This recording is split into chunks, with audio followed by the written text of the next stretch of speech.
नमो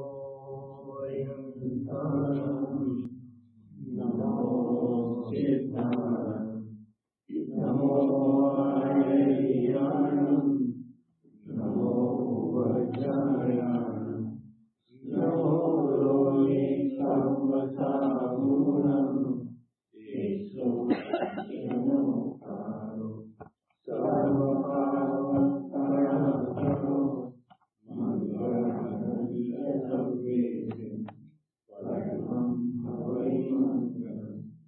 नमो हरिहंसानं नमो सिद्धाय नमो आर्याणं नमो वज्रायाणं नमो लोके सर्वसागुणं येषु पंचनमोकारो सर्वपावनपरायणो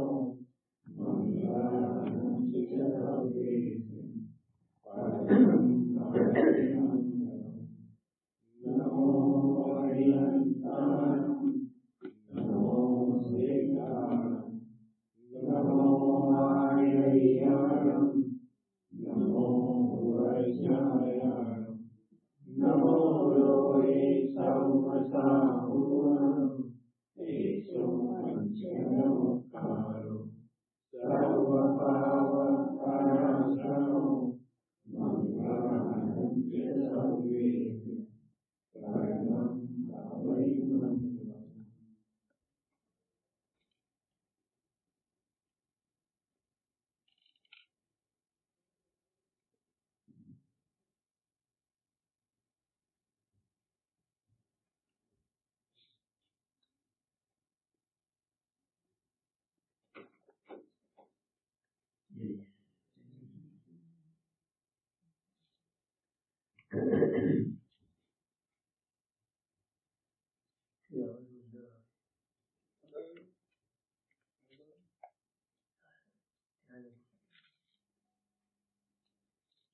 एक साइड बुक रख देंगे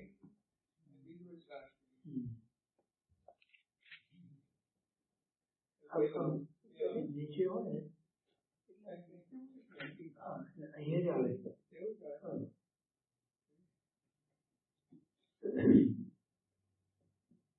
આજે સોમવાર તારીખ 31 જુલાઈ 2017 પૂજ્ય મહોપાધ્યાય શ્રી શિવજીજી મહારાજ સદગુરુ અધ્યાત્મસાર અધિકાર પ્રવંચોટ્ટુ અધિકાર આત્મજ્ઞાનાધિકાર અને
okay.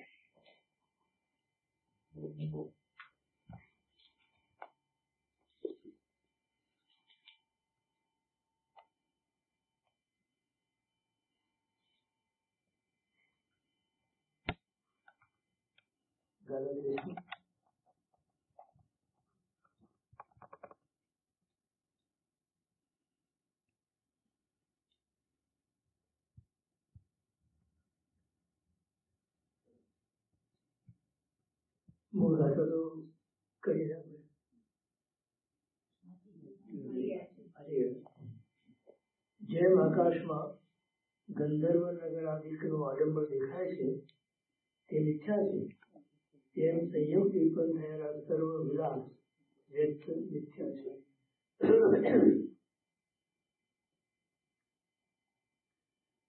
આ જે પ્રકરણ છે એની એક અપેક્ષાએ એના જે ભાવ જે છે અંદર એક અપેક્ષાએ તમે સમયસારની અંદર જે રીતે આત્માનું વર્ણન કર્યું છે એ રીતે અહીંયા વર્ણન કર્યું છે.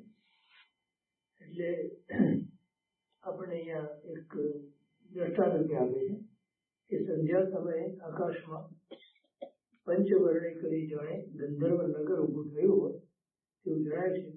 ગંધર્વો એટલે એક પ્રકારના હા, અને નાટક વગેરે કરતા હોય, સંગીત વગેરેમાં વિશેષ હોય એટલે એ કરતા હોય તો તે વાદળા અને સૂર્યના કિરણોના સંયોગથી થાય છે. ખ્યાલ છે. વાસ્તવમાં તે ગંધર્વ નગર સત્ય નથી, એકચ્યુઅલમાં નથી, સાચી વાત નથી. એ આપણને ખાલી દેખાય છે. સંધ્યાનો રંગો આપણે કહીએ છીએ.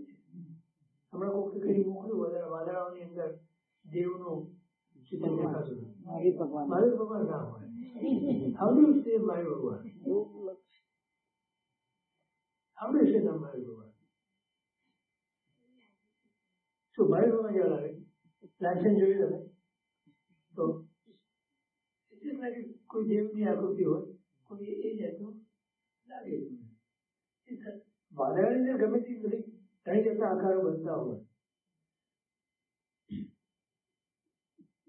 ભગવાનની કલ્પના કરાય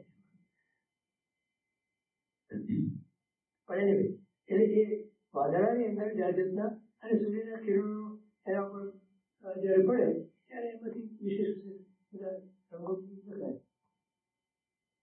મેઘધનુષના રંગો દેખાય છે એ પણ તમે જુઓ છો.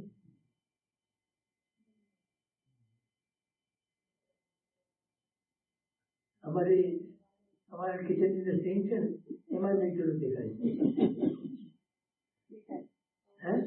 દેખાય ને? એ તેનો ફોટો પાડી દઉં માનવા ના આવે.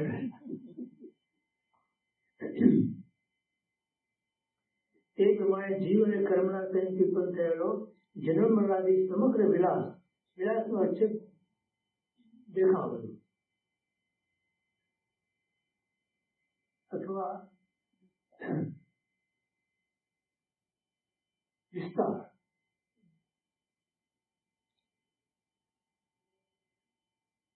સાચે સાચ ના હોય. આપણે ઘણા લોકો બહુ બોલ બોલ કરે ને એના માટે શું કહેવાય ખબર છે? એનો વાણી વિલાસ,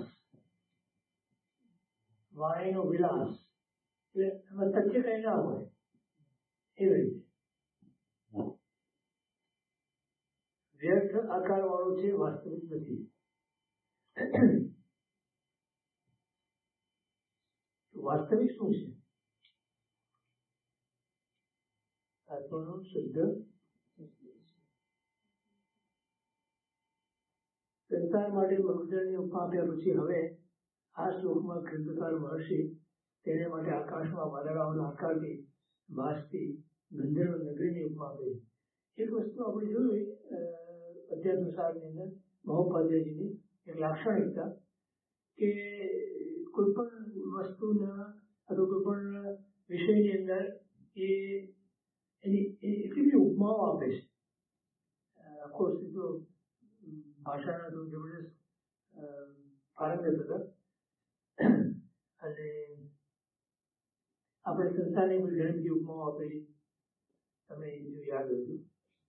અને એ પ્રમાણે અહીંયા હવે સંસારને કર્મને જીવના સંયોગના કારણે ઉત્પન્ન થતી જે જુદી જુદી જાતની એની ઉપમાઓ આપે તો આપણે સમજાવે છે.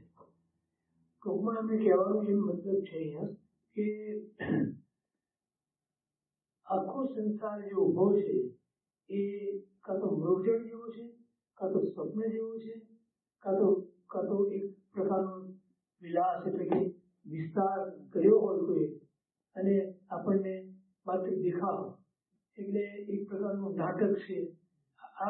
ઉપમાઓથી આપણને સમજાવે છે. હકીકતમાં કાંઈ નથી. હકીકતમાં સંસાર જો આપણે એને શુદ્ધ નિશ્ચય લઈને સમજીએ તો સંસાર એ ખરેખર અસ્તિત્વ ધરાવતું નથી. નિશુદ્ધ નિશ્ચય લઈને અપેક્ષા. બાકી વાસ્તવિક છે સંસાર. સંસાર વાસ્તવિક છે. કર્મ પણ વાસ્તવિક છે. કર્મના ઉદયો પણ વાસ્તવિક છે. કર્મના ઉદયોથી ભોગવવા પડતા સુખ દુઃખ પણ વાસ્તવિક છે. પણ તમે આત્માની દ્રષ્ટિએ વિચારો તો એ બધું એક નાટક જેવું છે, એક સ્વપ્ન જેવું છે, ભ્રમ છે. એટલે તમે એને એક બાજુ મૂકી દો અને તમે શુદ્ધ તત્વ તરફ તમે દ્રષ્ટિ કરો તો તમે એને પામી શકો. નહીં તો તમે સંસારની અંદર અટવાઈ જાઓ. એમ આપણને એ સમજાવવા માંગે છે. જો આકાશમાં નાના મોટા કાળા ધોળા વાદળાઓની અવરજવર વારંવાર દેખાય છે. એ વાદળા વાદળીઓમાં વિવિધ આકારો જોવા મળે છે. ક્યારેક સંધ્યાકાળે સૂર્યના કિરણોના સંયોગથી રંગની વાદળીઓમાં જાણે તે ગંધર્વ નગરી હોય એવી આકૃતિનો ભાસ થાય છે. પરંતુ જે નાટકની અંદર તમે જુઓ છો તો આમ નાટક જોવા જાઓ તમે ત્યારે તમને ખબર છે જોવા જાઓ ત્યારે કે આ તો નાટક છે એટલે સત્ય નથી, બરોબર. પણ તમે જોતા હો ત્યારે કેવું સત્ય લાગે છે. અને એમાં જે ભજવવાવાળા હોય એ લોકોનું ભજવવાની કળા એવી હોય તો તમને એકદમ સત્ય લાગે, સાચું લાગે. અને એમને દુઃખ પડતું હોય તો તમને રડવો આવે નહીં. અને એમને સુખી જો તો તમને આનંદ થાય છે જ નહીં. તમને ખબર છે. હમણાં એક દાખલો આવ્યો મુક્તિ વિશે વાત કરે તમે સાંભળ્યો હશે. કોઈ બહુ જ રાજા બન્યો હતો, સાંભળે. ભાવનગરના મહારાજા હવે હતો ઓલો તરગાળો જે નાટક કરે ને તે દેશમાં તરગાળો કે એટલે જે લોએસ્ટ આપણે જે બધા પહેલા છે ને નાટક કરે એ ફિલ્મ ઇન્ડસ્ટ્રીમાં હોય એ બધા લેવલો લુક ડાઉન થઈ જાય. અત્યારે તો જુદી વસ્તુ થઈ ગઈ. તો એ તરગાળો બન્યો હતો, ગામનો તરગાળો એ બન્યો તો બહુ જ રાજા. અને એ વખતે નાટક ચાલતું હતું, તમે કદાચ સાંભળ્યું છે. અને વારંવાર મહારાજા ફરારે છે. તો મહારાજે બોલ્યા તો આખી સભા ઉભી થઈ ગઈ ઓબ્વિયસ. અને એમને માન આપ્યું. આ ના ઉભો થયો, હું તો બહુ જ રાજા છું, ઉજ્જૈનનો મહારાજા છું. આ તો ભાવનગર નાનો કોઈ છે, એના કરતા હું મોટો ના ઉભો થયો. પછી આખી વાત તો જુદી છે, આખી લાંબી થોડી. પછી પેલા બહુ જ અરે ભાવનગર મહારાજાને એવો ગુસ્સો આવ્યો કે બધા ઉભા થયા અને આ તરગાળો ઉભો થતો. એવી વાત છે કે જેવું નાટક પૂરું થાય એવી વાત છે. નાટક પૂરું થયું બધા પડદો પડે આમ કરે છે ને એટલામાં એ અને એનો સૂત્રધાર મને ભાગી ગયા. હવે જે ભાવનગરના મહારાજા એમ ના સમજી શકે કે ભાઈ એ પોતાનો ભાગ ભોજી કર્યો હતો. જયારે ભાગ ભજવતો હતો ત્યારે બહુ જ રાજા હતો. તો ઓબ્વિયસલી ભાવનગરના મહારાજા આવે તો કોઈ બી આવે એટલે તમે ઉભો નથી થાય ને. એટલે એ ભાગ કેવી રીતે સાચી રીતે ભજવું કહેવાય. એમ આપણે સંસારની અંદર ભાગ સાચી રીતે ભજવવાના છે. કોઈ આપણે ભણી દો પણ આપણે અંદર સમજવાનું. જયારે ભાગ પૂરો થઈ જાય આપણો ભાગ ભજવવાનો પછી ભાગી જવાનું, ભાગી જવાનું, બરાબર ને.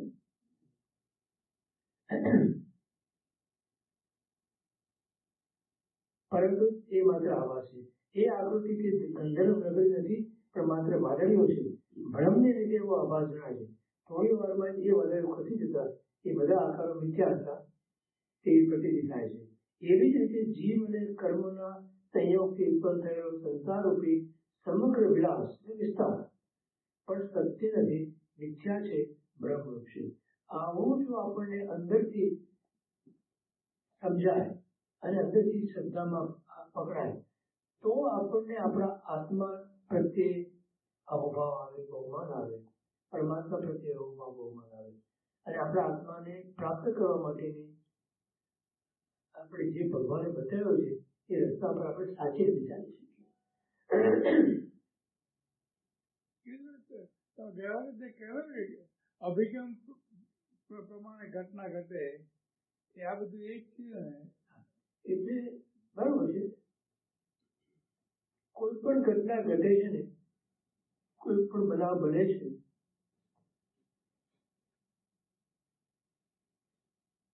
એ એની પોતાની યોગ્યતા પ્રમાણે બને છે, એની પોતાની યોગ્યતા પ્રમાણે ઘટના ઘટે છે. એટલે શું કે એ ઘટના ઘટવા માટે જે કંઈ સંયોગિક સંબંધો ત્યાં ઉભા થવાના હતા, જે દ્રશ્ય સર્જાયું, એ દ્રશ્ય સર્જાય છે કર્મના ઉદયને કારણે.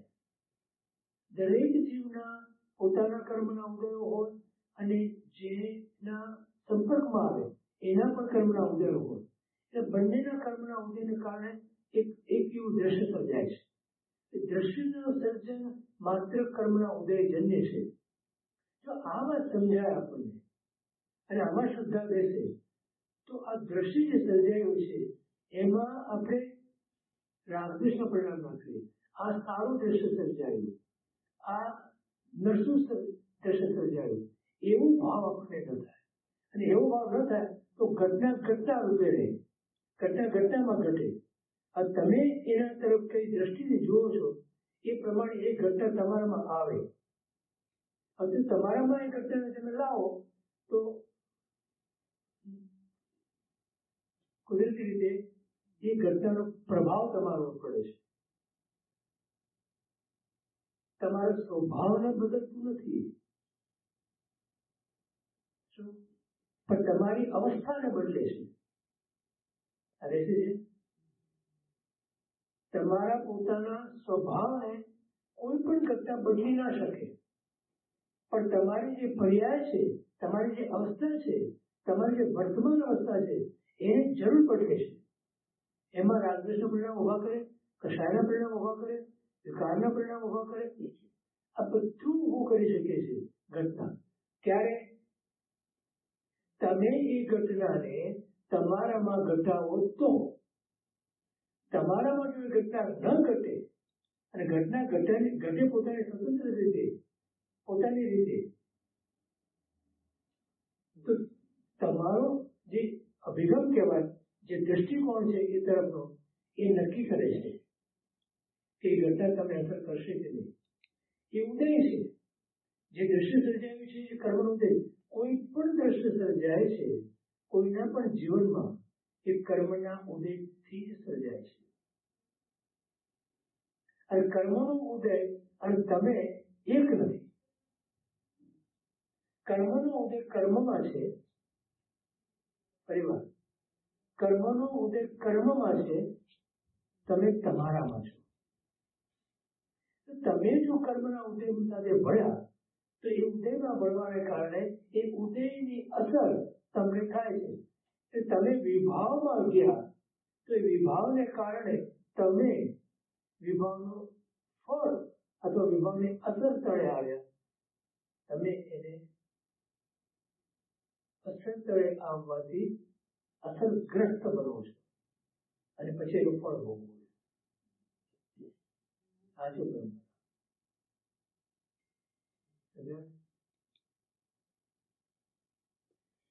એટલે મારે વિભાવમાં જવું નથી એવું દ્રઢપણે જો નક્કી કરીએ આપણે કે નક્કી થાય આપણાથી તો જ તમે એનાથી બચી શકો.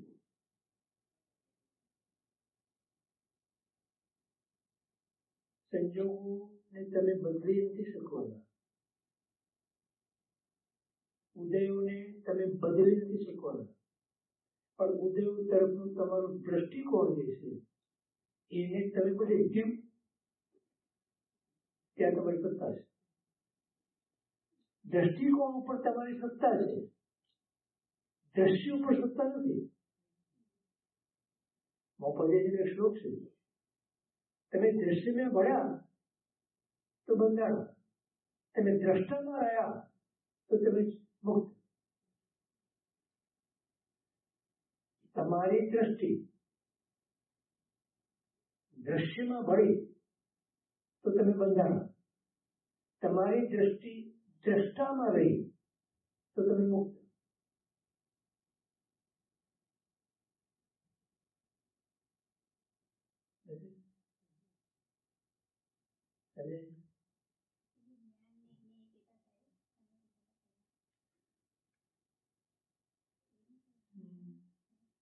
કયું?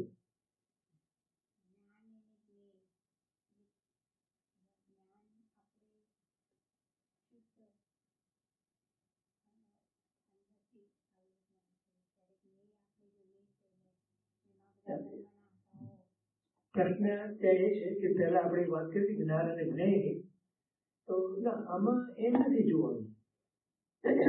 જ્ઞાન અને જ્ઞેયનો સંબંધ આમાં નથી જોવાનો. આપણે સમજો તમે, આપણે દ્રષ્ટા છીએ,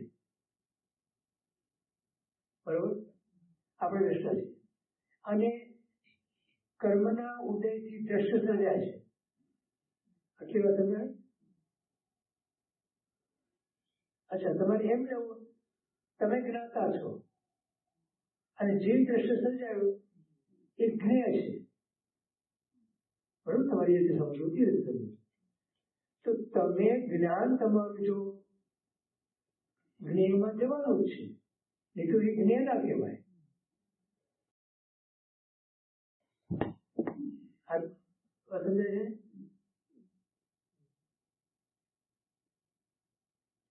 જે પદાર્થો જે છે ને એ પદાર્થોના અથવા દ્રવ્યોની અંદર આપણે એક વિવેક લઈ આવીએ છીએ. નવતત્વમાં એક વિવેક આવ્યો, જ્ઞેય, હેય અને ઉપાધિ, બરોબર? તો મારે એ વિવેક કરવા માટે મારે જ્ઞેય એટલે પદાર્થોને, દ્રવ્યોને જાણવા જરૂરી છે. આટલી વાત છે. હવે આપણે અહીંયા શું કહીએ છીએ કે કર્મના ઉદયજન્ય જે દ્રશ્ય સર્જાય છે એ જ્ઞેય તો છે જ, બરોબર? હવે એ જ જ્ઞેય જે છે એ પણ કોઈ અપેક્ષાએ ઉપાદેય પણ હોય અને હે પણ હોય, પણ એ વિવેક ક્યાં ગયો? એ જ્ઞેયની અપેક્ષા છે,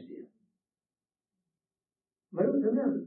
આપણે અહીંયા શું છે વાત કે એ દ્રશ્ય જે સર્જાય છે એમાં હું હવે દ્રષ્ટા છું, જ્ઞાતા તો છું, દ્રષ્ટા પણ છું, પણ અહીંયા આપણે દ્રષ્ટા લેવાનું છે. શા માટે દ્રષ્ટા લેવાનું છે? કે જે દ્રશ્ય સર્જાય છે એની અંદર મારી દ્રષ્ટિ, મારું જ્ઞાન નહીં, મારી દ્રષ્ટિ. હવે દ્રષ્ટિ એટલે જ્ઞાનથી અલગ વસ્તુ છે. આધાર એનું જ્ઞાન છે કે જે જ્ઞાન જો સમ્યક હોય તો દ્રષ્ટિ સમ્યક પડે છે, અને જો એ જ્ઞાન મિથ્યા હોય તો દ્રષ્ટિ આપણી મિથ્યા બને છે. આટલી વાત નહીં. હવે શું કરવું છે આપણે કે જે હું દ્રષ્ટા બન્યો છું દ્રશ્યનો, મારી દ્રષ્ટિ જો દ્રશ્યમાં ડૂબે તો હું બંધાવું. કોની સાથે બંધાવું? જે કર્મના સંયોગથી દ્રશ્ય ઉભું થયું એની સાથે હું બંધાવું, એના કારણે બંધાવું, એના નિમિત્તથી બંધાવું. આટલી વાત સમજાય? હવે એ દ્રષ્ટિ હું દ્રશ્યમાં ના નાખું, હું દ્રષ્ટા છું, મારી દ્રષ્ટિ દ્રશ્યમાં ના નાખું પણ દ્રષ્ટામાં ડુબાડી દઉં તો દ્રશ્ય જેમ છે તેમ રહેશે, મને અસર નહીં કરે તો બંધાવની મુક્ત. અત્યારે બને કે જો મારું જ્ઞાન સમ્યક હોય તો, પણ જો મારું જ્ઞાન મિથ્યા હોય તો મને આ બોધ નથી, અને આ બોધ નથી માટે હું હંમેશા મારો જે કઈ દ્રશ્ય મારી સામે ઊભું થાય છે એમાં મારું દ્રષ્ટાપણું જે છે એ દ્રશ્યમાં નાખું છું, અને એટલે હું બંધાવું છું. સમજાયું? ગિરીશભાઈ, જ્ઞાન સમ્યક હોય તો પણ ઘણી વાર દ્રષ્ટાપણામાં દ્રષ્ટિ નથી. હા, પ્રશ્ન એ છે કે જ્ઞાન સમ્યક હોય તો પણ ઘણી વખત આપણને આપણે દ્રષ્ટા છે છતાં દ્રષ્ટિ આપણી દ્રશ્યમાં ડૂબે છે. બને એવું બને. એ વખતે શું બન્યું કે તમારું જ્ઞાન સમ્યક હતું ખરા, પણ એ જ વખતે જયારે આ બન્યું ત્યારે એ સમ્યક જ્ઞાન ઉપર આવરણ આવી ગયું. તમારું સમ્યક જ્ઞાન જો હાજર હોય અને પ્રજ્વલિત હોય, ઉજાગર હોય, જાગૃત હોય તો ના બને. તો જયારે બને છે ત્યારે તમારે એ સમજવાનું કે મારા આ જ્ઞાન ઉપર આવરણ. તો કેમ આવ્યું આવરણ? જ્ઞાન ઉપર મારો પ્રમાદ. હું ભૂલ્યો, મને મોહ રાજાનો એવો એટેક આવ્યો કે એમાં મારું જ્ઞાન દબાઈ ગયું.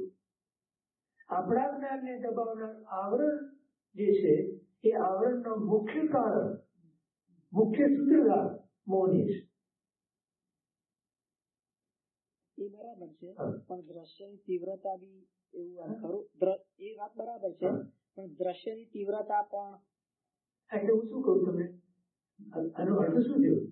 પ્રશ્નમાં શું આવે છે કે દ્રશ્યની તીવ્રતા એટલે શું? કર્મના ઉદયની તીવ્રતા. સમજાયું? દ્રશ્યની તીવ્રતા ના હોય, કર્મના ઉદયની તીવ્રતાને કારણે જે દ્રશ્ય સર્જાયું છે એ દ્રશ્યની અંદર તમે દ્રષ્ટા છો એ ભૂલાઈ ગયું, ચુકાઈ ગયું. કેમ ચુકાઈ ગયું? તો કે મોહનીય કર્મના ઉદયની અંદર તમે તમારા જ્ઞાનને દબાવી દીધું. એ આસક્તિનું સૂચક છે. એટલી જો પ્રશ્ન છે કે એ આસક્તિનું સૂચક છે. આસક્તિ એટલે શું? તીવ્રતા. આસક્તિ એટલે શું? તીવ્રતા એટલે શું? મૂળમાં આ જ મોહનીનો એટલો જબરદસ્ત ઉદય આવ્યો કે તમને એ જ્ઞાનમાંથી ચૂકાવ્યા, તમે ચૂકી ગયા. ભલે તમને જ્ઞાન હતું પણ તમે એ વખતે મોહનીના અસત્તરે આવ્યા તો તમારું દ્રષ્ટાપણ વધુ હતું. એ દ્રષ્ટાપણ ઉપર મોટું આવરણ આવી ગયું. તમે દ્રષ્ટિને જોઈ શક્યા જે રીતે જોવું જોઈએ એ રીતે નહીં, અને ઓન ધ કોન્ટ્રરી તમે એ દ્રષ્ટિને ડૂબી ગયા. તો પડે પણ જાગૃતિ શા માટે કીધી છે ભગવાને? ગૌતમ સ્વામીને જે ઉપદેશ આપે છે ભગવાન, સમયમ ગોયમ માં કમાય, એની પાછળનું રહસ્ય આ છે. ગૌતમ સ્વામી પરમત યોગેશ્વર હતા. એમને એક સમય માત્રનો પ્રવાદ નહોતો, પણ છતાં એ બહુ રૂપે છે કે હે જીવ, તું જો એક સમય માત્રનો જો પ્રમાદ કર્યો તો મોહનીય કર્મ રાજન બેઠું છે, તને નહીં છોડે. અનાદિકાળથી તને દબાવી બેઠો છે મોહનીય કર્મ. અને જો તું ચૂકીશ અને તારી જાગૃતિ ચૂકીશ તો મોહનીય કર્મ તારા જ્ઞાનને પણ, તારા દર્શનને પણ, તારા ચારિત્રને પણ પોતાના પ્રવાહની અંદર ખેંચી જશે.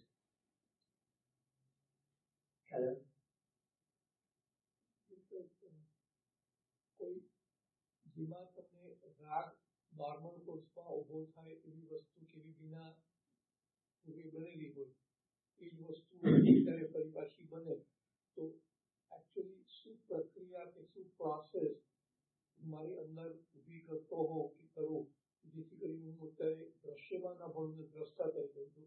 What is the actual process that I need to do or what happens to me? આ તો સારું કહેવાય. પ્રશ્ન એ છે કે પૂર્વે જે રાગની અંદર ભણ્યા હતા એવી રાગની પરિસ્થિતિ ઊભી થવાની હોય, એ રાગના એવા સંજોગો ઉભા થતા હોય તો મારે કઈ એવી જાગૃતિ રાખવી કે જેથી કરીને હું ફરી ના ભરી શકું. જો આ તો તમને મોટું એક લેસન મળી ગયું છે કે પહેલા તમે એમાં ભણ્યા હતા અને હવે યુ નો કે આવો પ્રસંગ ઉભો થવાનો છે અને થઈ રહ્યો છે તો એને એંધાણ તમને આવે. એંધાણ ખ્યાલ આવે ને, prior signals it is coming. So now you become alert. તમે જાગૃત થઈ જાઓ કે આ આવી રહ્યું છે. So now I need to be extra careful and completely awake that I don't want to get involved in there.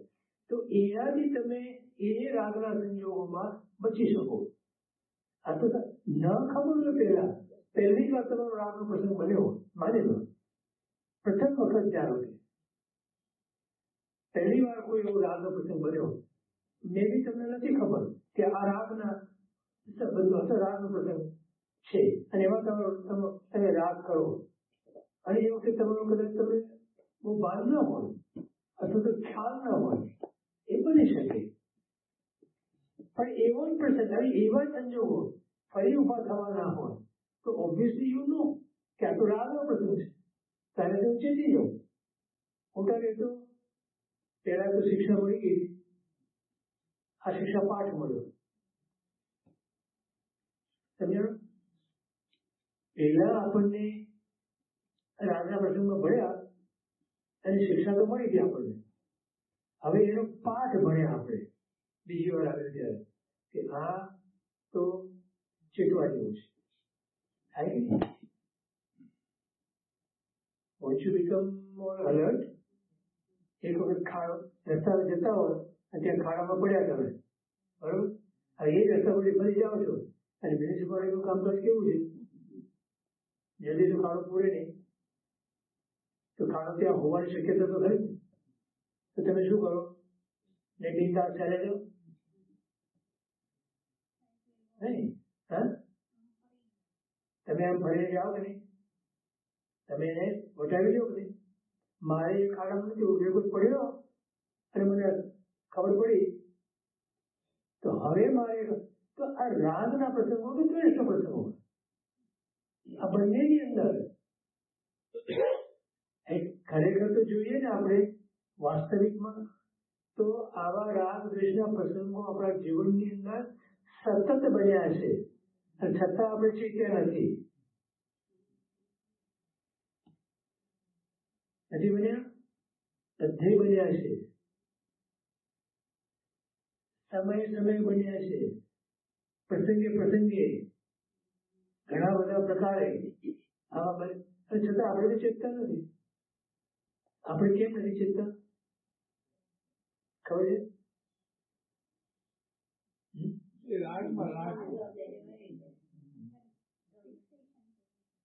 Fixation થઈ ગયું છે એમ કે ભાઈ અંદર ફિક્સેશન થઈ ગયું છે કે આ રાગ તો સારો, રાગ ઊંચી છે. જો દ્વેષને છે ને કદાચ દ્વેષને ઘણી વખત આપણને એમ લાગે કે દ્વેષ નહીં સારો, દ્વેષ નહીં કરવો જોઈએ.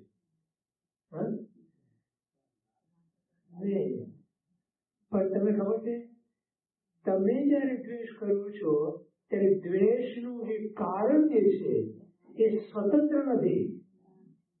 દ્વેષનું કારણ રાગ છે અને રાગ તમને ગમ્યો છે માટે દ્વેષ કરતા તમને અચકાતા નથી.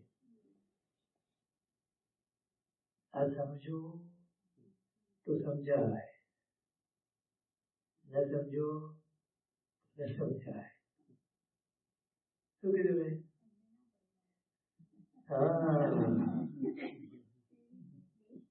દ્વેષ આપણે જયારે કરીએ છીએ ત્યારે શું બને છે? તમે વિચાર કરો તમે કોનો દ્વેષ કરો છો? જેને મારા રાગના પાત્ર પ્રત્યે કોઈ ગુનો કર્યો એના પ્રત્યે તમને દ્વેષ થાય છે. મને કહ્યું તમને એ તો તમને દ્વેષ કેમ થાય? પરિવાર હોય, તમારું શરીર હોય, તમારું દેહ હોય, તમારી માન્યતાઓ હોય, તમારા અભિપ્રાયો હોય, તમે જે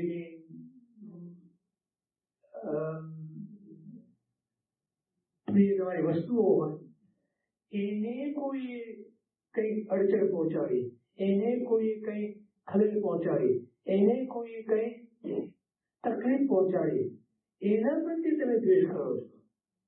તમે દ્વેષ કોણ કરો છો? તો પેલા ચાલો મને કહ્યું તમે દ્વેષ કોને કરો છો?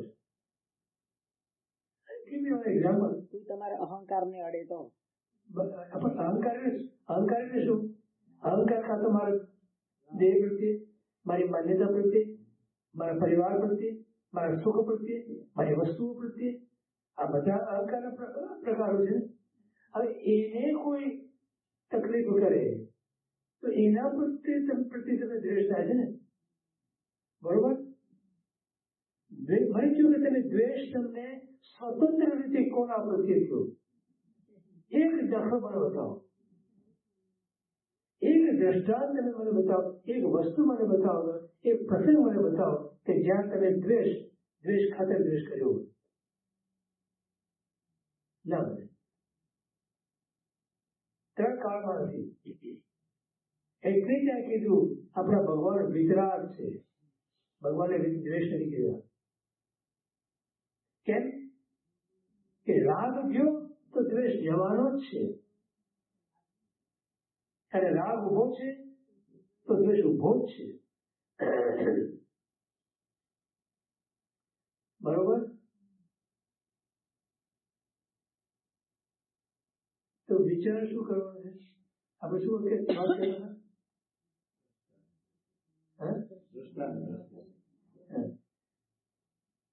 આપણે રાગની વાત કરી તો શું કીધું?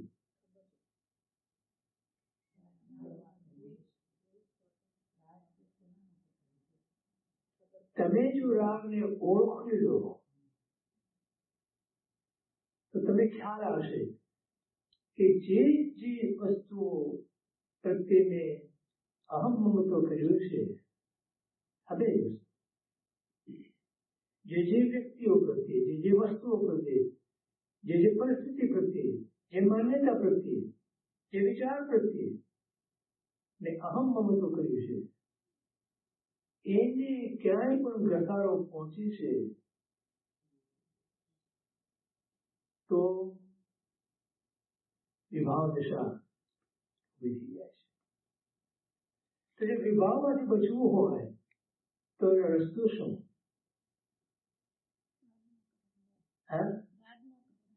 રાગ ન કરવું ને, રાગ ન કરવું એ કેવું સહેલું છે, પણ રાગ ન કરવું, તમે ન કરી શકો એ ભૂમિકા જોઈએ છે આપણને. જો રાગ કર્યા વગર તમે રહી શકતા નથી, તમને કહે છે કે જો તું રાગ કર્યા વગર રહી શકતો જ નથી તો પરમાત્મા પ્રત્યે અને ગુરુ પ્રત્યે રાગ કરશે. જો તું પરમાત્મા પ્રત્યે અને ગુરુ પ્રત્યે રાગ કરીશ, અને તે રાગ કેવો પાછું? તારું આખું અસ્તિત્વ એમાં ડૂબી જવું જોઈએ એવો રાગ. પરમાત્મા અને ગુરુ પ્રત્યેના રાગની અંદર એ કેવો રાગ માંગ્યો છે?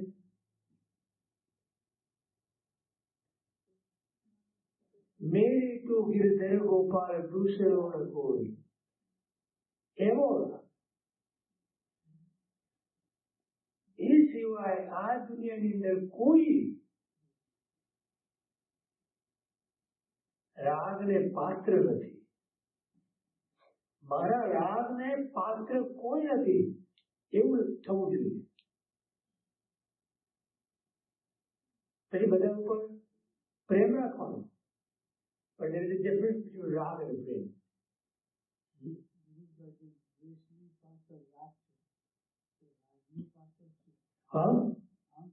અહંકાર અહંકાર પ્રશ્ન એ છે કે જો દ્વેષની પાછળ રાગ છે અથવા દ્વેષનું કારણ રાગ છે તો રાગનું કારણ શું? રાગનું કારણ અહમત્વ અને મમત્વ, આ બે વસ્તુ.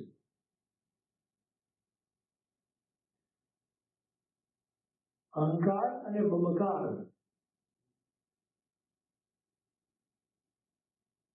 આ બેને કારણે જીવ સંસારમાં રખડ્યો છે, હજી રખડે છે. પણ બહુ અઘરું છે. અહંકારને છોડવું બહુ જ અઘરું છે. અહંકારને ઓળખવું બી અઘરું છે. ને એમાં કદાચ કોઈ તમારી પ્રશંસા કરે તો કદાચ તમે હજી એને જીરવી શકો, કદાચ. આગળ કે તમે જીરવી શકો, પણ માની લો કદાચ. પણ જો કોઈ તમારી ટીકા નિંદા કરે તો એ જીરવું અત્યંત કઠિન છે.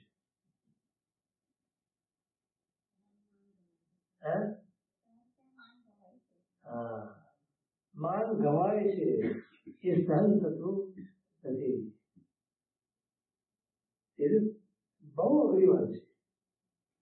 અત્યંત અત્યંત જો દુષ્કરમાં દુષ્કર કોઈ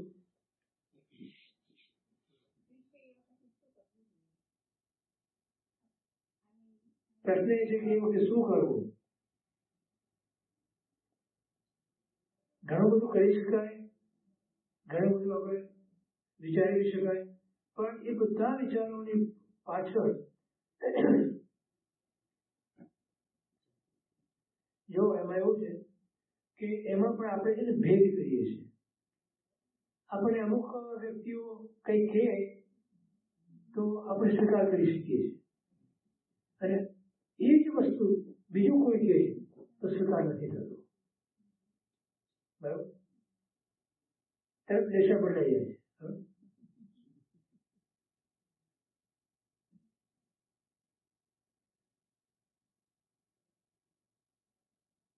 તો શું કરવાનું? આપણે રોજ ગાઈએ, આપણે જાગૃતિ રોજ ગાઈએ, આપણે અધમા અધમ અધિકો પતિત સદા જગતમાં હું એ નિશ્ચય આવ્યા વિના સાધન કરશે ગાઈએ આપણે. પણ કોઈ તો કે આપણને અધમ અધમા તમને વસ્તુ અધમ તો કે કોઈ આવી બને એની સાથે આપણે લગભગ જિંદગી પર બોલીએ નહીં મોટા ભાગે. કેમ થાય?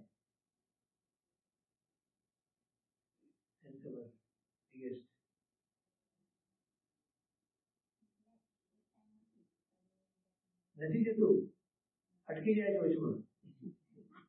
બેન એમ કહે છે કે એક કાનમાં સાંભળી બીજી કાર કાઢી નાખો, કાઢી શકાતું નથી.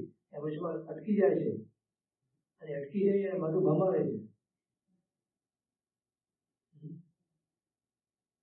અઘરું છે, બહુ જ અઘરું છે. Very very very difficult. સતત સતત સતત સમજણના જોડે અને દેવગુરુની કૃપાથી કદાચ બની શકે. બાકી ખૂબ આરાધના સાધના માંગે છે.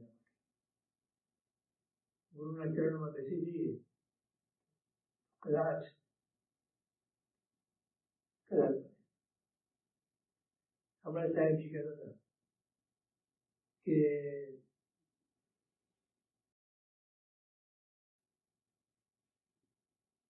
કોઈ કઈ કહે તરત આપણે મનની અંદર પ્રતિક્રિયા શરૂ થઈ જાય છે. આપણા મનની અંદર એ તરત આપણે વિભાવ દિશામાં ચલાઈ જઈએ છીએ. એક વખતે વિભાવ દિશામાં ચલાઈ ગઈ પછી સ્વભાવ દિશા તરફ આવવું અત્યંત કઠિન છે. જે પ્રતિક્રિયા ચાલુ થાય છે એ પ્રતિક્રિયાને ત્યાં જો રોકી શકાય તો જ એમાંથી આપણે બચી શકીએ. આનો પ્રેક્ટિકલ ઉપાય, પ્રેક્ટિકલ વ્યવહારિક રીતે વિચારીએ તો બોધની તરતમતા જોઈએ. બોધ અત્યંત સૂક્ષ્મ બોધ જોઈએ. આમાં નહીં તો નથી બની શકે. આ વાસ્તવિકતા છે.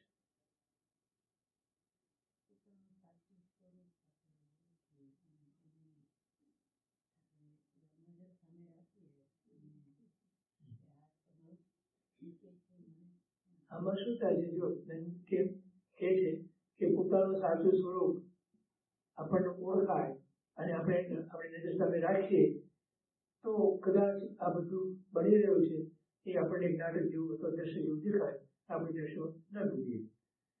તકલીફ શું છે ત્યાં કે પોતાનું સાચું સ્વરૂપ આપણે સમજ્યા છીએ કદાચ, પણ હજી આપણને અનુભવમાં નથી આવ્યું.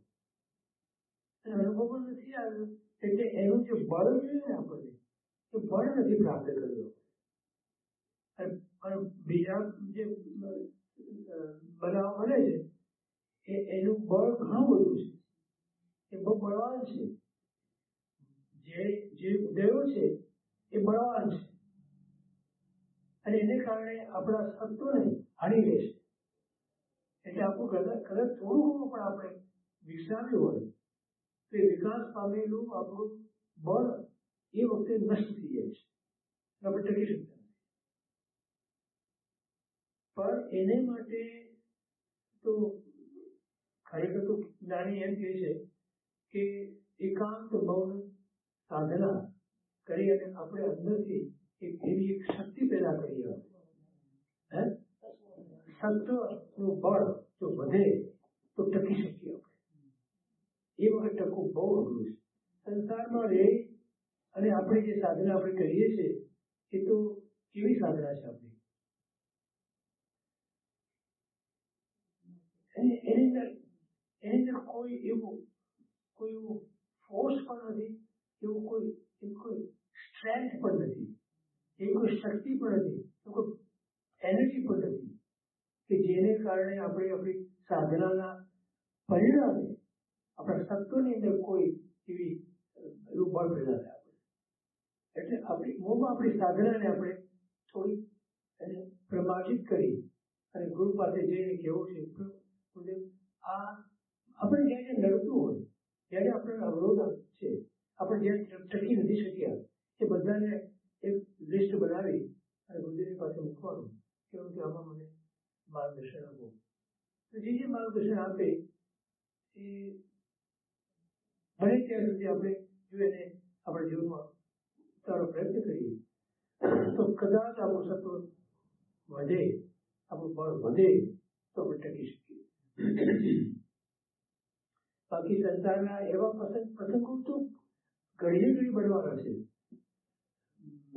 દરરોજના પ્રસંગો બનવાના છે. અને પ્રસંગોની અંદર આપણે અમુકમાં ટકી શકીએ છીએ, અમુકમાં નથી ટકી શકતા. એમાં ઘણી વખત એવા પ્રસંગો બને કે જેની અંદર આપણે એમ માનીએ કે આ તો કોઈ ક્ષુલ્લક પ્રસંગ હતો, આમાં આપણે કઈ વાંધો ના આવવું જોઈએ, છતાં એવા પ્રસંગો આપણે તોડી નાખે છે. નજીવા પ્રસંગોમાં આપણે તૂટી જઈએ છીએ. અને ઘણી વખત બહુ મોટું બનાવ બન્યો તો ત્યાં ટકી શકીએ છીએ. એટલે એક પૃષ્ઠ હતો એ હંમેશા ભગવાન એ પ્રાર્થના કરતો કે મને મોટી તકલીફો આવે, મોટા દુઃખ આવે એ સહન કરવાની કદાચ મારામાં શક્તિ ન હોય તો મને વાંધો નથી, પણ એને શબ્દ આપણે પ્રિક એટલે ટાંકણી હોય ને એને કેવું હોય, તલવારનો ઘા પડે તો બહુ મોટો પડે, પણ ટાંકણીનો તો એ સહન કરવાની મને શક્તિ આપે.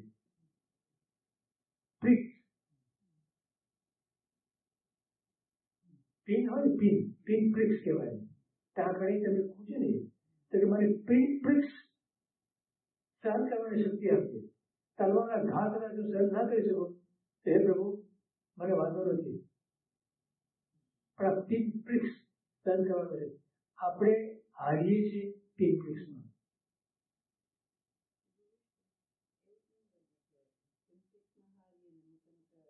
મોટા ઘા પડે છે એમાં આપણે નથી હારતા, પણ વાય એટલે એમાં એવું છે કે આ છે ને જે પિનપ્રિક્સ છે ને એની અંદર આપણે એવું માની લીધેલું છે કે આ બધી વસ્તુની અંદર મારી કોઈની જરૂર નથી, આઈ કેન હેન્ડલ, આની નોટ એબલ ટુ હેન્ડલ. મોટા ઘા પડે છે તો મોટા ઘાની આપણે પ્રવાસમાં પાસે જાઓ, ગુરુ પાસે જાઓ, એ આપણું બળ છે. તો મોટો ઘા પડે તેની આપણે એકદમ લાચાર થઈને પરમાત્માને ચરણે જતા રહીએ છીએ તો ત્યાં આપણને એનું બળ પ્રાપ્ત થાય છે. અને નાના નાના વસ્તુની અંદર આપણને એમ કહે છે કે I can do it. અને ત્યાં આપણે હારી જઈએ છીએ. નાની નાની વસ્તુમાં આપણે હારી જઈએ છીએ. મોટી વસ્તુની અંદર આપણને પરમાત્માનો આપણો સાથ છે અને એને કારણે આપણે ટકી શકીએ. તમારા જીવનમાં કોઈ મોટું કેલેમિટી થઈ જાય તો તરત તમે પરમાત્માને જઈને શરણે જતા રહો છો અને પરમાત્મા તમને બળ આપે છે, પણ તમે નાની નાની વસ્તુ બનતી હોય તો પરમાત્મા પાસે જતા જ નથી, ગુરુ પાસે જતા જ નથી. આ ભાવમાંથી કંઈ શું જવાય? આટલું તો એમ. અને એ સહન જ થતું, કારણ કે એક નથી હોતું. આ પિન પ્રિક્સ એક નથી.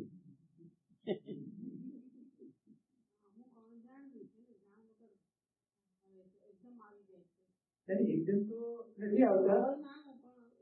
આ એકદમ નથી આવતા. આપણને ખબર હોય છે એ આવે ને ત્યારે એનો એંધાણ હોય, આપણને ખબર હોય છે, પણ આપણને શું છે ત્યાં આઈ કેન હેન્ડલ ધીસ. પોતે શું બોલી બોલવાનું? I can give real.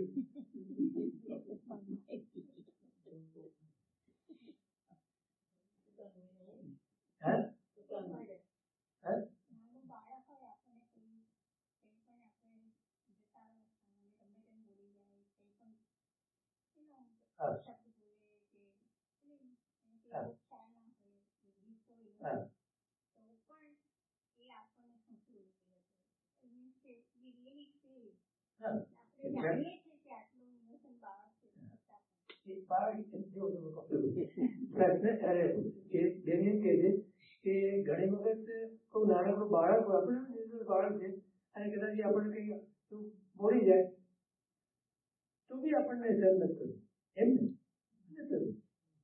આપણને એમ ખ્યાલ છે કે આ તો નિર્દોષ બાળક છે, એને અજ્ઞાનતા છે, અજ્ઞાન એને બોલી જાય. આમ છે. એક વસ્તુ સમજો, બાળક નિર્દોષ નથી, બાળક અજ્ઞાન છે. બાળક નિર્દોષ નથી, કોઈ નિર્દોષ નથી. ભગવાન સિવાય કોઈ નિર્દોષ નથી. બાળક અજ્ઞાની છે, બાળકમાં અજ્ઞાન છે. એ અજ્ઞાન જેમ મોટું થાય છે એ દૂર થાય છે, એને જ્ઞાન પ્રાપ્ત થાય છે, દોષની માત્રા વધે છે. દોષ તો છે, નિર્દોષ નથી. સો tech that thing out of your mind. બાળક નિર્દોષ નથી, અજ્ઞાની છે. બાળકમાં અજ્ઞાન છે. મોટો થાય એટલે એ અજ્ઞાન દૂર થાય છે, એને સંસારનું જ્ઞાન થાય છે, સંસારના પ્રસંગોનું, સંસારના વ્યવહારનું જ્ઞાન થાય છે. એટલે એને શું થાય છે? જે દોષ છે એનામાં એ હવે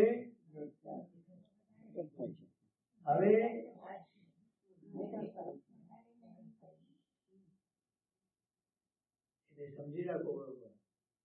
ક્યારે પણ એમ નહીં સમજો બાળકની અંદર અજ્ઞાનતા છે, માટે એને ખબર નથી કે મારે મોટા સાથે કેવી રીતે વર્તવું હોય, શીખવાડ નથી. ખબર નહીં. માટે આપણે બાળકને શીખવાડીએ છીએ કે જો મોટા હોય વડીલો એને સાથે આ રીતે વાત કરે. અહીંયા તો શું છે તમે કહો ને, અંગ્રેજી ગુજરાતી ભેગું કરો ને એટલે કાકા તું આવ્યો, દાદા તું આવ્યો, દાદી તું આવી બોલે છે. આપણે એને ઇગ્નોર કરીએ છીએ. શું કામ ઇગ્નોર કરીએ? આપણે અરે અજ્ઞાન છે. શું કહે છે? એ ખબર નથી. હવે એ 20 વર્ષનો થાય અને કે દાદા તું આવ્યો તો હજી અહીંયા તો નથી પડતી, પણ દેશમાં તો પડે. બરોબર કામ તમારે કહી શકે. હવે તને જ્ઞાન આવ્યું છે, તને ખબર છે હવે કેવી રીતે વાત કરવી, કેવી રીતે વર્તવું. એટલે હા, બાળક આપણને કે કોઈ પણ કે આપણને લાગે છે કેમ કહી ગયું, મને શા માટે કહી ગયું, એ શું બતાવે? આપણો અહંકાર છે ને, અથવા તો આપણું ઈગો ફ્રેજાઇલ છે. ફ્રેજાઇલ ખ્યાલ આવે? નાજુક છે. એટલે કોઈ પણ કઈ કે ઘસાય તો તરત એને ઘસારો પહોંચે છે. અને સેન્જરાય છે, તૂટે છે. નાજુક કાચ હોય ને, કાચનું કઈ વસ્તુ એકદમ તકરારી જેવું બારીક, કેવું સાચું રાખો, કેમ જરાક આપણે ટક્કર પડે તો તૂટી જાય. આપણો ઈગો, આપણો અહંકાર આવો છે, જરાક કોઈ કઈ આમ કે તો તરત તૂટી જાય છે.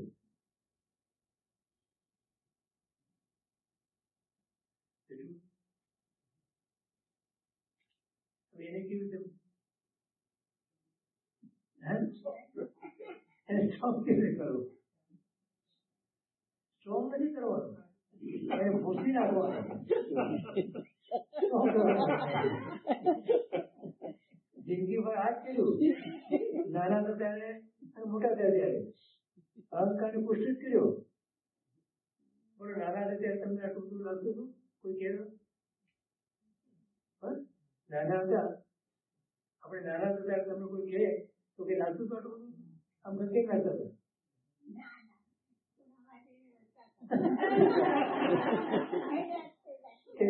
લડતા હતા. અમે તો શું કરતા, કોઈ કઈ કહે ને જે સાંભળો, અમે તો કે આમ કહીએ, રાખીએ. હવે તો લડતા હતા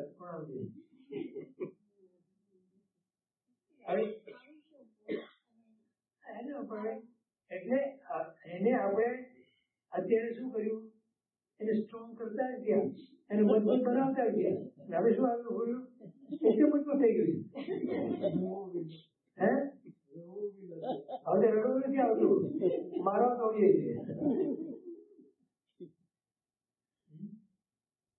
આપણે અહંકારને પુષ્ટિ કર્યા આખી જિંદગી આપી. એ અહંકાર કેમ જાય? જલ્દી જવાનું બોલીએ છીએ, આપણે ગાઈએ છીએ, જીતવાનું નીકળ્યો છું, પણ હારી હારી જાઉં છું, વારી વારી જાઉં છું. એટલું જ ને, ત્યારે તારી મૂર્તિ ઉપર ભગવાન હું વારી વારી જાઉં છું. ભગવાન પર વારી વારી છે. ભગવાન તમે કેટલું સહન કર્યું? ભગવાન તમે બહુ સહન કર્યું. આટલા લોકોએ તમારા ઉપર ત્રાસ ગુજાર્યો, પણ તમે કોઈને કાંઈ બધું સહન કર્યું. અને હું નીકળ્યો જીતવા, અને પડે ક્ષણે પગલે પગલે હારી જાઉં છું. ત્યારે એમ લાગે છે આપણને કે ભગવાને બહુ મોટો પ્રયાસ આપ્યો. ગિરીશભાઈ, તમે આજે આજના જમાના પણ છે અમુક જગ્યાએ, તમે મોટા જોઈન્ટ ફેમિલીમાં તમે ઉછર્યા હોય તો ઘણી બધી વસ્તુઓ તમે ખંડેરી નાખવાની એ હોય. પણ હવેનો જમાનો એવો છે કે પીપલ આર ફેમિલી અને they don't realize it. હું ઇન્ડિયા જાઉં અને I know one family. Now in this time, 35 people are living in the same house. અને મને મારાથી કે બોલાવીએ તો I apologize even to this. અરે એ આપણે ફેમિલી છીએ, આ જવાનું આપણે ફેમિલી છીએ, એવું મનમાં નહીં રાખવું. એટલે શીખી જાય. બેનું કેવું એમ છે કે અત્યારે ન્યુક્લિયર ફેમિલી થઈ ગઈ છે, ઇન્ડિવિજ્યુઅલ ફેમિલી, ઇન્ડિવિજ્યુઅલિટી આવી ગઈ, અહંકાર વધ્યો છે. એ જમાનામાં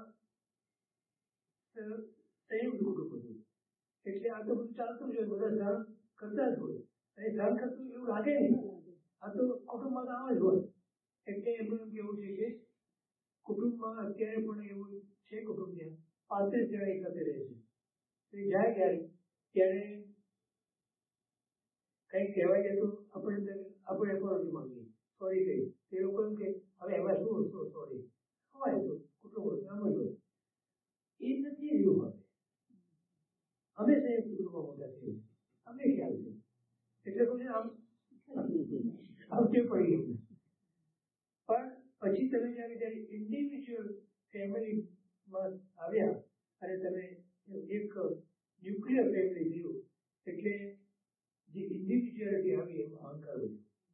એટલે કોઈનું સહન ના કરવું, એ એક નોર્મ બની ગયું. હું શું કામ સહન કરું, મારે કેમ સહન કરવાનું? બરાબર. આપણે સ્વાધ્યાયની શરૂઆતની વાત કરું છું. ઘણા લોકો પૂછતા હતા મને, મારે મારે કેમ સહન કરવાનું? દીકરા દીકરી હોય, પતિ પત્ની હોય, કે કોઈ કદાચ મા બાપ હોય કે ભાઈ બંધ હોય, નતા નહીં એ બી નતા. પણ આ પ્રશ્ન આવ્યો હોય તો શરૂઆતમાં હવે નથી પૂછતો હોય, બધા જવાબ મળી ગયો છે. પાંચ કે અમારે સહન કરવાનું, અમારે કેમ સહન કરવાનું? મેં કીધું પછી મેં એક સૂત્ર બનાવ્યું. શું બનાવ્યું ખબર છે? સહન કરે તે સજ્જન, સહન કરે તે સાધુ, સહન કરે તે સંત, અને સહન કરે તે સિદ્ધ. બોલો, સજ્જન, સાધુ, સંત અને સિદ્ધ. આ કક્ષાએ પહોંચવું હોય તો સહન કરી આપણે છૂટકો. છતાં અહંકાર આપણને આગળ આવશે, આપણને ડૂબાડશે, પાડશે, બધું જ આપણને જમીન દોષ કરવા માટે અહંકારિક છે. પણ પ્રેક્ટિસ એટલે જાગૃતિ, પડે પડની જાગૃતિ અને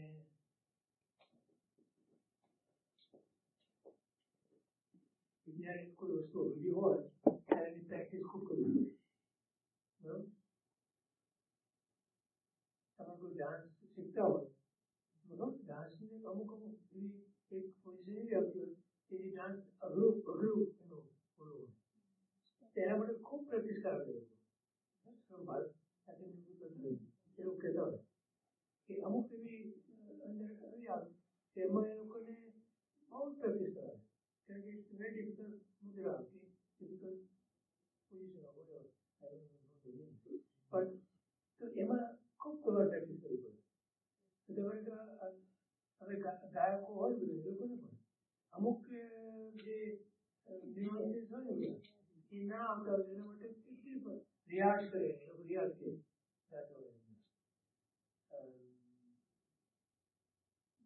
કોઈ પણ તમે સંગીતકાર જુઓ મોટા તો સાહેબ દાખલો આપશે. ભીમસેન જોશી બહુ મોટું સંગીતકાર નામ સાંભળ્યું. અનુરાધા પોડવાળે નામ સાંભળ્યું. એણે ભીમસેન જોશીને પ્રશ્ન સાહેબ કર્યો, પ્રશ્ન કર્યો કે પ્રશંસા કરી. ભીમસેન જોશીનો જવાબ હતો कि बहन जी मैं तो अभी सार्थक हूँ, साथे रेकर भी नहीं पहुंचा. तारे गमा पदनी सा बराबर है. ये શું કહે છે? ભીમસેન જોશી જેવો જે જગત વિખ્યાત આપણી દેશની અંદર તો નંબર 1 ગાયક કહેવાય છે. ભીમસેન જોશી બહુ પ્રખ્યાત છે. એ શું કહે છે? એની नम्रता दो. अरे बहन मैं तो अभी 7 तक की रुका हूँ, साथे रेकर भी नहीं पहुंचा. क्या बात है.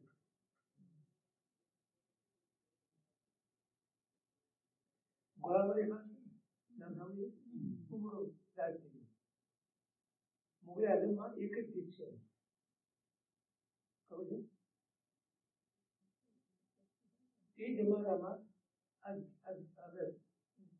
જે ગાયક હોય ને એ લોકોને એક ગીતના 2000 3,000 મળતા. બરાબર ના પાડી દઉં, ફિલ્મમાં ગાતો નથી. નવશાદે કીધું કે બહુ રિક્વેસ્ટ કરી આપણું એક મારે લેવું છે. બહુ રિક્વેસ્ટ કરી. અને પછી થોડા શું કીધું, એને આને ટાળવા માટે એક ગીતના 10,000 રૂપિયા દઈશ. તે જવાનો 10,000 રૂપિયા બહુ મોટી રકમ હતી. આને એમ કે 10,000 કહીશ ને તો 9,000 જવાને બંધ. એ એવું હતું. 10,000 કે no, I want you, I will pay you 10,000. 10,000 રૂપિયા અત્યારે ઠીક છે. તમે શીખ્યા શું એને શું બોલે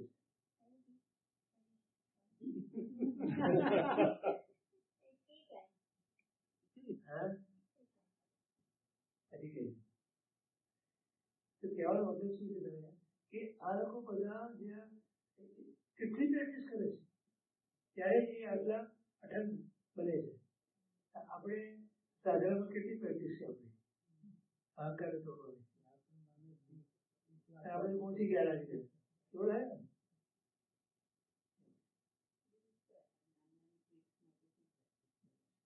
દાંડિયાની પીઠમાં શું પ્રેક્ટિસ કરવાની એ પૂછે છે મને રોજ એક ટાબરિયા મગાડવાની રોજ એક ટાબરિયા લગાડવાની અને વિચારવાનું કે આ સહન કરી શકું છું આવી હા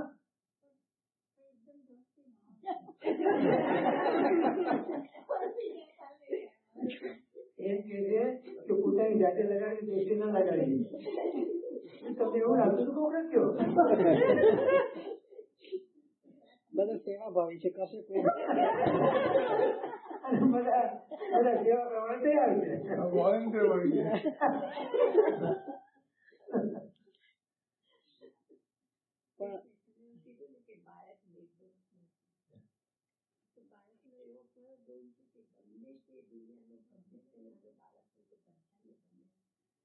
એ બાળકની પ્રશ્ન એ છે કે આપણે કીધું કે બાળક નિર્દોષ નથી અજ્ઞાની છે તો એ પૂછે છે કે બાળકમાં એવો કયો ગુણ છે ગુણ કીધું ને અથવા એવી કઈ વસ્તુ છે કે જેના કારણે બધાને ગમે નહીં that is our mentality. This is how you look at the child. આ પણ આખા જગતની મેન્ટાલિટી આ છે એક બાળકને જુઓ એટલે પ્રેમ ઉભરાય છે એવું કહું શા માટે ઉભરાય છે એ જો માં સ્ત્રી હોય એનામાં માતૃત્વ છે એટલે પ્રેમ ઉભરાય છે અને સેમ થિંગ પુરુષમાં પણ પિતૃત્વ છે તો પિતા તરીકે પણ એને પ્રેમ ઉભરાય વાત્સલ્ય છે એ વાત્સલ્યનો ભાવ છે માની અંદર કોઈ વાત્સલ્ય ભાવ એટલે કોઈ પણ બાળકને જુઓ તો વાત્સલ્યનો ભાવ ઉભરાય છે એમાં એક બાળકની નિર્દોષતાને કારણે ઉભરાય છે એવું નથી પણ એનામાં રહેલું જે વાસ્તવ્ય છે એને કારણે ઉભરાય છે. જો હું તમને કહું કે તમે કોઈ પણ નાનું એક મોટું એને તમે બાળક તરીકે જુઓ તો તમે વાસ્તવ્ય આવવાનું જ છે. અચ્છા તું 50 વર્ષની હોય કે 60 વર્ષની હોય તો તારા બાપુ પાસે જે ઉભી રહે તો is he going to look at you as 50 or 60 years old? No.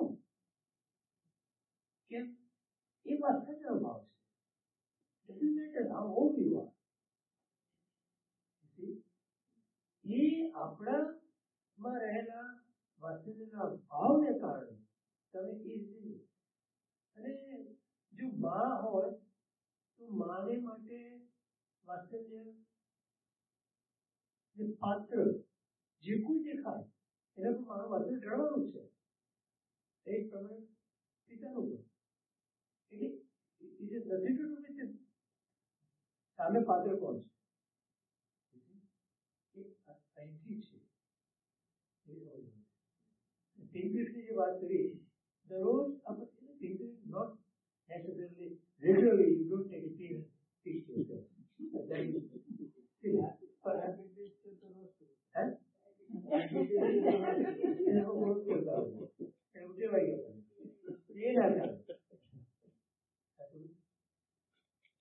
અને સવાલમાં ઉર્વશીના સવાલના જવાબમાં આપણે હમણાં સાહેબજીનું સાંભળતી હતી તો આવું નાનું નાનું થયા કરે તો દરરોજ રાતે તમે 5 થી 10 મિનિટ તમારી જાત સાથે વાત કરો કે આખા દિવસનું મેં કેટલી વાર કોઈની સાથે શું સારું ખોટું શું બન્યું અને એમાંથી પછી તમે સંકલ્પ કરો કે અઠવાડિયા સુધી આ હું પરિવાર નહીં કરું અને પછી જાગૃતિ રાખો કે ન જ થાય એટલે આના જવાબમાં એવું બની શકે એવું ખરું કે સાહેબજી જે કીધું છે ને એ જ વસ્તુ આપણે તમને યાદ હોય તો પ્રયોગના જે લિસ્ટ બનાવ્યા હતા હજી લિસ્ટ બનાવ્યું નથી એમાં હતું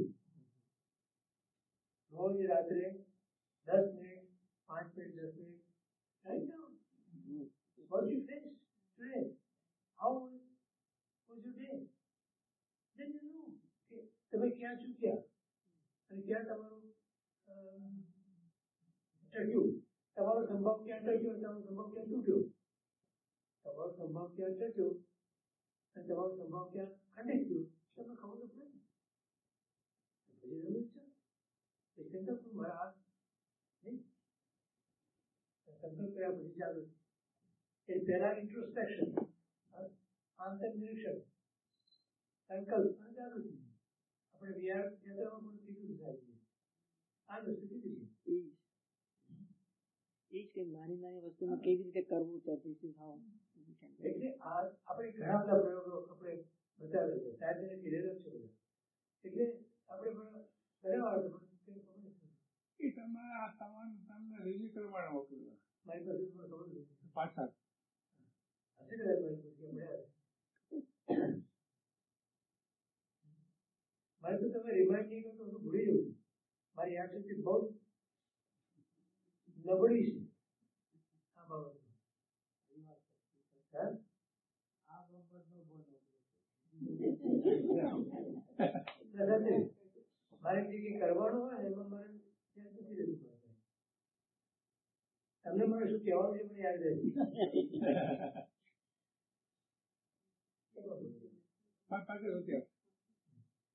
અને આપણે બધા શું વાંચ્યું બી ભેગા કર્યા હતા એ બંને સાથે. હવે પેલા પ્રયોગો તમને મોકલેલા શું વાક્ય આપણે નવું શરૂ કર્યું છે યુટ્યુબમાં. તમારી ક્લિપ મૂકી હતી શું વાક્ય કરી જે કંઈ કરું પણ એટલે એટલીસ્ટ થોડું રિપીટેશન કરીએ આપણે જાગૃત રહીને. મોમાં આ બધું રિપીટ કરવાનું છે આપણે જાગૃત રહેવા માટે. You have to repeat this thing every single time. Remind yourself. નંદીએશજી કહે છે ને પ્રમાણે તમારે હંમેશા તમારી જાતને આ વસ્તુને યાદ કર્યા કરો.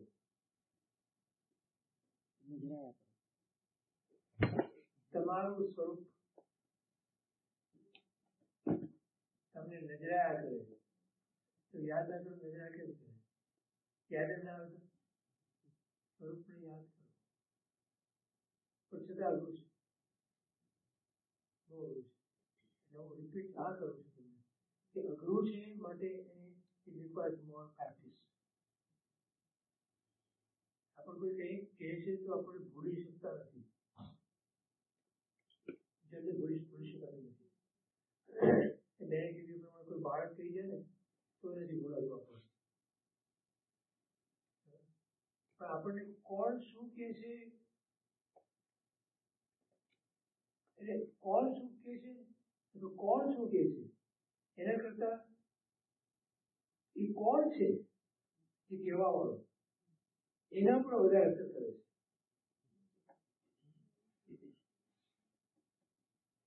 તમારા મા બાપ ધારો તમે કંઈ કહે તો તમને એટલું ખરાબ નથી લાગતું. તમે મા બાપ કંઈ કહે તો ખરાબ. તમારા ભાઈ કંઈ કીધું, તમારા પતિ કંઈ કીધું,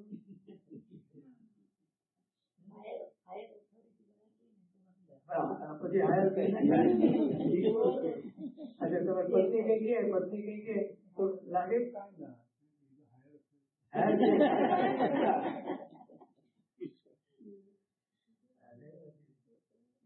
સુખની તારીખ આવી ગઈ. સુખની તારીખ આવી ગઈ. એમ જ છે ને. જો પત્ની કઈ કહે છે ને તો લાગતું કેમ નથી ખબર છે?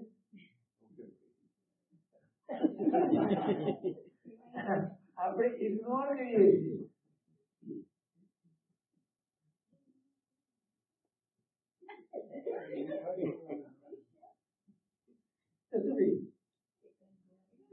તમે અસર જ ના થાય. આટલું પત્નીનું રાપણ તમને મળતું હોય તો તમને કઈ અસર ના થાય.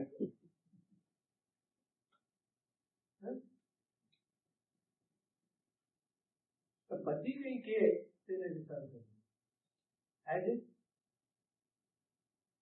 આપણે આયા વસ્તુ આયા વખતે બાંધતા જ નથી. શું કે યાદ નથી આપણને ખબર છે.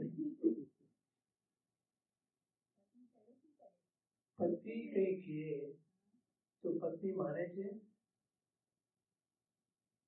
तो विचार पड़ी गया जाओ अपने विचार पड़ी गया है तो क्या बोले थे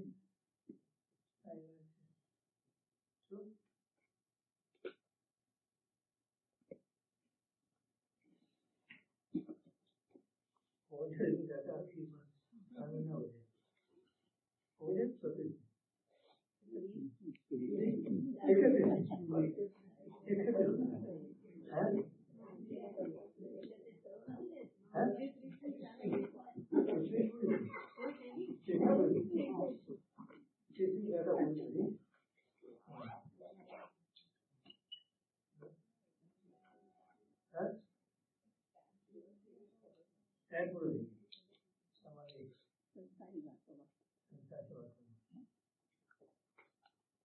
પણ એમાંથી બોલ આ જવા આપણે શું વાત કરી કે દ્રષ્ટા અને દ્રષ્ટિનો વિષય અને દ્રશ્ય આગળ યાદ રાખો દ્રષ્ટા જો દ્રશ્યમાં ડૂબે દ્રષ્ટા જો દ્રશ્યમાં ડૂબે તો બંધાય દ્રષ્ટામાં અને દ્રષ્ટાની દ્રષ્ટિ દ્રશ્યમાં ડૂબે તો દ્રષ્ટા બંધાય દ્રષ્ટાની દ્રષ્ટિ દ્રષ્ટામાં ડૂબે તો મુક્ત આટલું યાદ રાખો એનો શ્લોક છે મોહમ્મદ અલીનો શ્લોક છે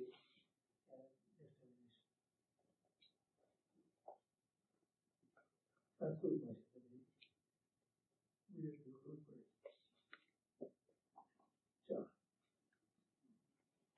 સર્વમંગલ